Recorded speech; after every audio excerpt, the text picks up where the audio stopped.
اچھا، یہ تو اسپیشلی کرسچن ایریا کے رومن امپائر کی بات تھی. اب ہم ساسانی امپائر، جس کو پرشین امپائر کہتے ہیں، ایران کی، وہاں دعوت کیسے پھیلی؟ اس کے لیے بھی یہ ہوا کہ ٹھیک ہے، شروع میں جو رومن امپائر پرشین امپائر کے ساتھ تھوڑی سی جنگ ہوئی تھی، اس کے ساتھ عراق تو فتح ہوا، پھر اس کے بعد ایران بھی ہو گیا، اور ایرانی فوجی جو ہے وہ بغیر جنگ کے ایمان لے آئے تھے.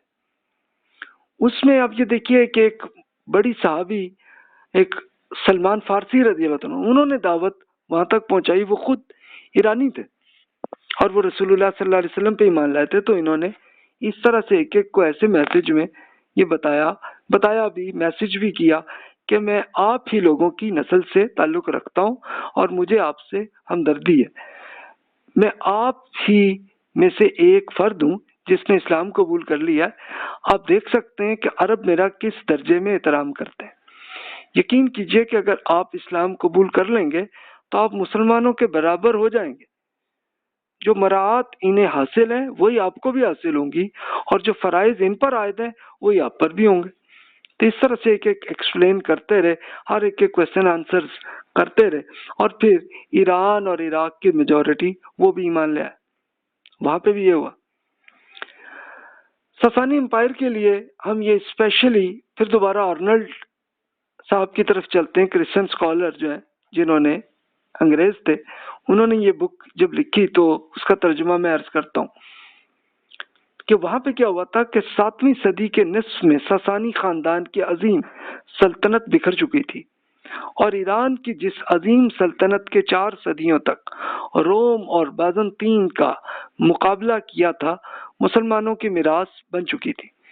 جب ساسانی افواج کو شکست ہوئی تو عام لوگوں نے بہت سی کم مزاحمت کی. ساسانی خاندان کی آخری نمائندوں کے اقتدار کے ایام میں خوفناک انارکی پھیل چکی تھی. لوگوں کی ہمدردیاں اس وجہ سے بھی ان کے لیے کم تھیں کہ کیونکہ زرتشتزم سرکاری مذہب تھا اور اس نے دیگر مذاہب کے لیے جبر کی پالیسی اختیار کر رکھی تھی. زرتشتی پروہت ان کے مذہبی جو ایک رہنما تھے وہ تھے. انہوں نے حکومت میں غیر معمولی اثر و رسوخ حاصل کر رکھا تھا.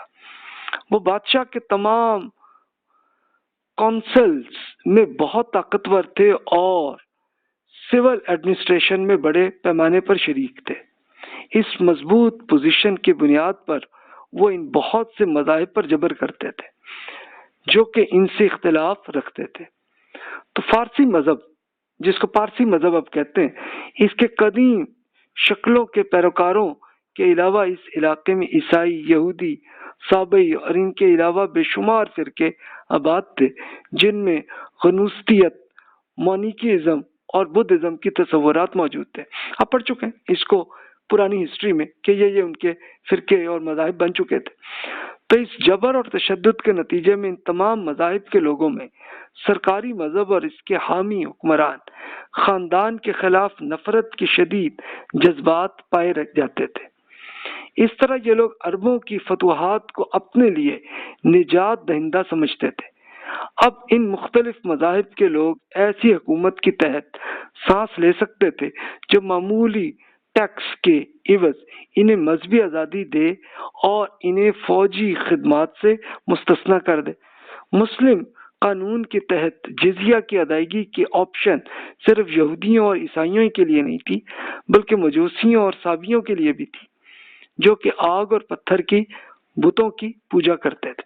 یعنی ہوا یہ تھا کہ کچھ صحابہ کرام کو یہ سوال تھا کہ جی ہم ان کے ساتھ ٹریٹ کیسے کریں کہ یہ جو پارسی مذہب کے ہیں تو ان میں، تو رسول اللہ صلی اللہ علیہ وسلم نے یہ فرمایا تھا کہ بھی ان کو آپ بالکل ویسے ہی ٹریٹ کریں کہ جو اہل کتاب کے، کہ اصل میں جو ان کا اصل مذہب جو ہے وہ بھی خاص طور پر وہ عین توحید پہ تھا. ٹھیک ہے، ان میں یہ ہوا تھا کہ انہوں نے آگ کی پوجا کرنی شروع کر دی تھی، لیکن اصل وہ اپنی جو اصل دین وہ یہی تھا، تو اپنے آپ کو وہ توحید پہ مانتے تھے. تو اس لیے ان کو آپ ٹریٹ بالکل یہی کریں گے. جزیہ وہ جو چھوٹی سی رقم لے کے آپ ان کو پوری مذہبی آزادی دے دیں، اور کوئی، یعنی پہلے زمانے میں تو یہ تھا کہ جہاں پہ جس میں جنگ ہوئی ہر بندے کو لازمی اپنی فوج میں شامل کر لیتے تھے تو اب کوئی ان پہ نہیں ہوگی، بالکل ان کو ایک ایکسیپشن ان کو دے دی جائے گی کہ کوئی آپ نے جنگ نہیں کرنی، آپ کی مکمل آزادی، اور جیسے چاہے آپ زندگی میں رہیں،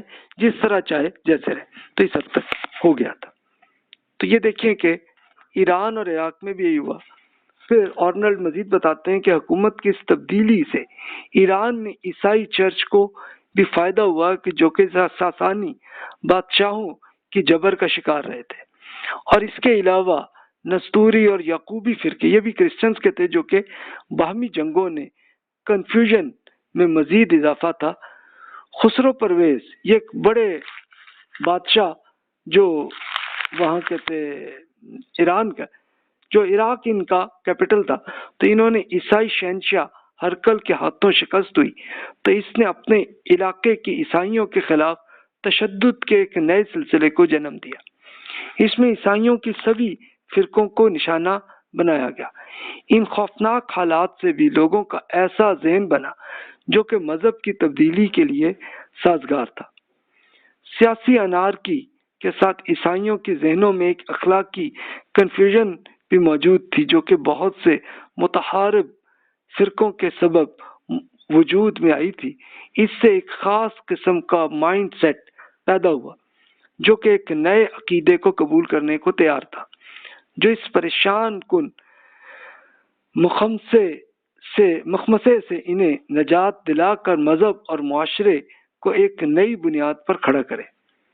دوسرے الفاظ میں ایران کے لوگ، بالخصوص سامی نسل لوگ، ایسی نفسیاتی حالات میں تھے جس کی وجہ سے وہ اسلامی انقلاب کو خوش آمدید کہنے اور نئے اور سادہ مذہب میں پورے جوش و جذبے سے شامل ہونے پر تیار تھے۔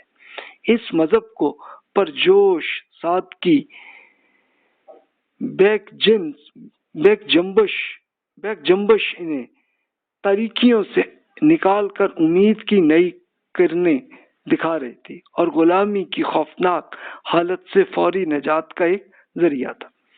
مسلم مذہب شہری علاقوں میں تیزی سے پھیلا، بالخصوص صنعتی اور کاریگر طبقے نے آگے بڑھ کر اسے قبول کیا۔ زرشتی عقیدے، زرشتہ یہ اصل میں وہی ایک جو ایران کا مذہب تھا، اور اس کے ایک بڑے اسکالر زرتشت بزرگ گزرے تھے، اور ان کے جو پرانی ہسٹری میں آپ کو عرض کر چکا کہ یہ ان کی پوری توحید کی دعوت تھی اور نیکی اور ایتھکس، یعنی انبیاء کرام علیہ السلام ہی کا میسج وہ پہنچاتے تھے۔ لیکن بعد میں انہوں نے پھر اس کو کہا تو زرتشتی مذہب، لیکن اس میں کوئی بہت کچھ ایڈ کر لیا تھا انہوں نے، جس میں آگ کی پوجا اور یہ سب تھا۔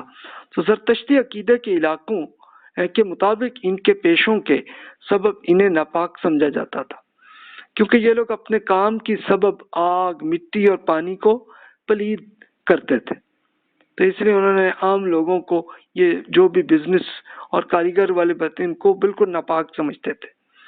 چونکہ زرتشتی پروہت سرکاری عہدوں میں تھے، اس وجہ سے قانون کی نظر میں یہ ایک پیشے نہایت حقیر مقام رکھتے تھے۔ انہوں نے آگے بڑھ کر اس عقیدے کو تیزی سے قبول کیا، جس نے انہیں یکدم آزاد کر دیا اور انہیں مذہبی برادری میں برابر کا مقام دیا۔ خود زرتشتیوں میں قبول اسلام کی شرح حیران کن تھی کہ بادشاہت کے زوال کے ساتھ مذہب کی مرکزیت بھی ختم ہو چکی تھی، اور اب ایسا کوئی مرکز باقی نہ تھا جہاں وہ اکٹھے ہو سکتے۔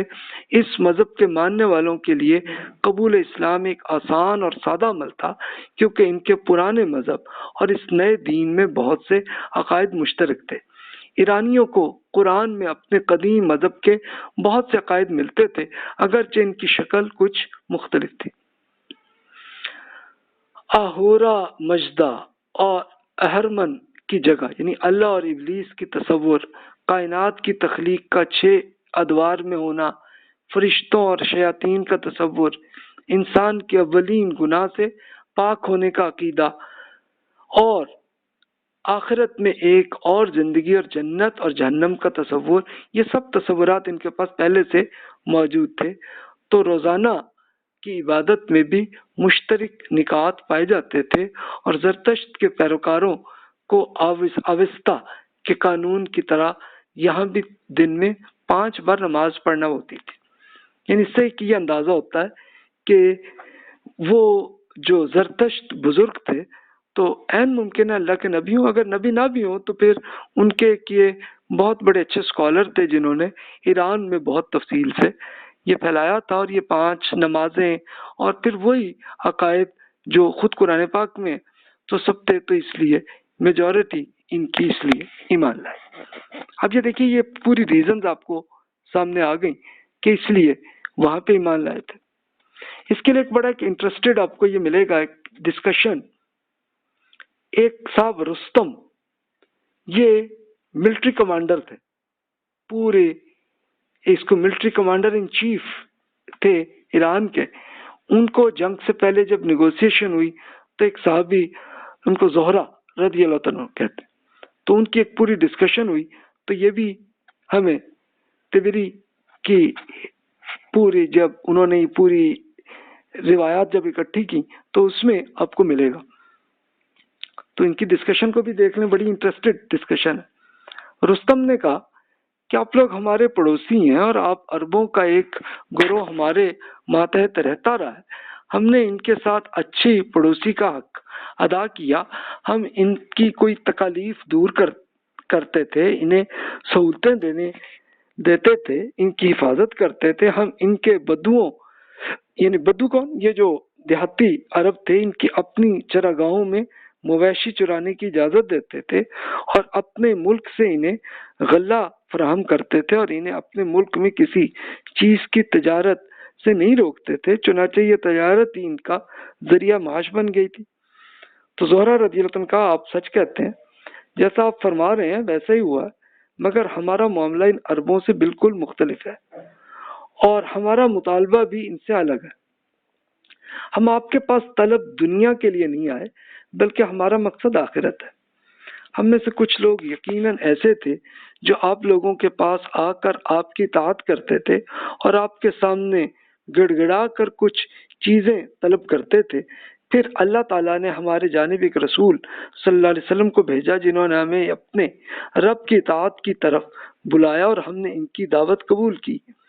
اللہ تعالیٰ نے اپنے رسول سے فرمایا تھا کہ میں اس اسلامی گروہ کو ان لوگوں پر غالب کر دوں گا جو میرے دین کو تسلیم نہیں کرتے، تو میں ان کے ذریعے ان کفار کا سزا دوں گا اور جب تک وہ مسلمان دین حق پر قائم رہیں گے تو اس وقت تک میں انہیں غالب رکھوں گا.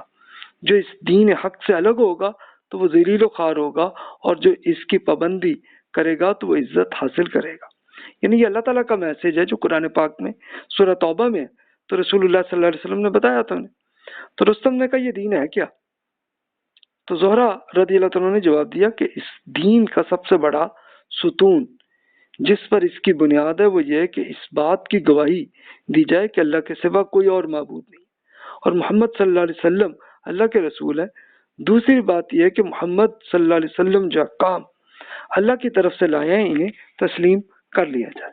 بس یہی آپ کی ریکوائرمنٹ. تو رستم نے کہا یہ تو اچھی بات ہے، اور اس دین میں اور کیا باتیں؟ تو زہرا رضی اللہ عنہ نے کہا کہ اس دین کا مقصد یہ ہے کہ بندے اپنے جیسے بندوں کی عبادت نہ کریں، صرف اللہ تعالیٰ کی عبادت کریں. تو رستم نے کہا یہ بھی نہایت عمدہ اصول ہے، اس کے علاوہ اور کیا؟ تو زہرا رضی اللہ عنہ نے کہا کہ اس کے علاوہ یہ ہے کہ تمام انسان آدم اور حوا کی اولاد اور حقیقی بھائی. رستم نے کہا یہ بھی خوب ہے، تو اگر میں ان باتوں کو تسلیم کر لوں اور آپ کی دعوت کو قبول کر لوں اور میری قوم بھی میرا ساتھ دے تو پھر آپ لوگ کیا کریں گے؟ کیا واپس سے آئیں گے؟ زہرا رضی اللہ عنہ نے کہا جی ہاں، اللہ کی قسم آپ کے ملک میں ہم تجارت یا اسی نوعیت کی اور ضرورت کے علاوہ ہم قدم بھی نہیں رکھیں گے. تو رستم نے کہا کہ اگر کہتے تو آپ سچ ہیں، تو مگر جب سے ارد شیر جو کہ ان کا حاکم جو بادشاہ رہا تو اہل ایران کا طریقہ یہ تھا کہ کسی کو اپنے مذہب سے نکلنے نہیں دیتے. اگر کوئی کسی طرح نکل بھی جائے تو کہتے ہیں یہ سیدھے راستے سے ہٹ گیا اور باعزت لوگوں سے دشمنی مول لینے لگا. تو زہرا رضی اللہ عنہ نے کہا کہ ہم تمام لوگوں کے لیے بہترین امت بن کر آئے ہیں. جیسا آپ کہہ رہے ہیں ویسے نہیں ہے، ہم صرف اللہ کی اطاعت کرتے ہیں اور جو اللہ کی نافرمانی کرے اور ہمیں نقصان نہیں پہنچا سکتا. تو اس کے بعد رستم نے ایران کے بڑے لوگوں کو بلوایا اور ان سے اس بارے میں پوری بات کی، تو انہوں نے ناپسندیدگی کا اظہار کیا۔ تو رستم نے ان سے کہا اللہ آپ کو دور اور ذلیل و رسوا کرے۔ اچھا، پھر یہ کہتے ہیں کہ رستم پھر بھی خیر ان کے کمانڈر ہی رہے اور جنگ ہوئی اور پھر مارے گئے اس میں۔ لیکن اب آپ یہ دیکھیں، یہ زہرہ رضی اللہ عنہ کی جو گفتگو رستم سے ہوئی ہے بالکل سیم وہی گفتگو ہے جو خالد بن ولید رضی اللہ عنہ کی گفتگو ہوئی تھی جارج سے۔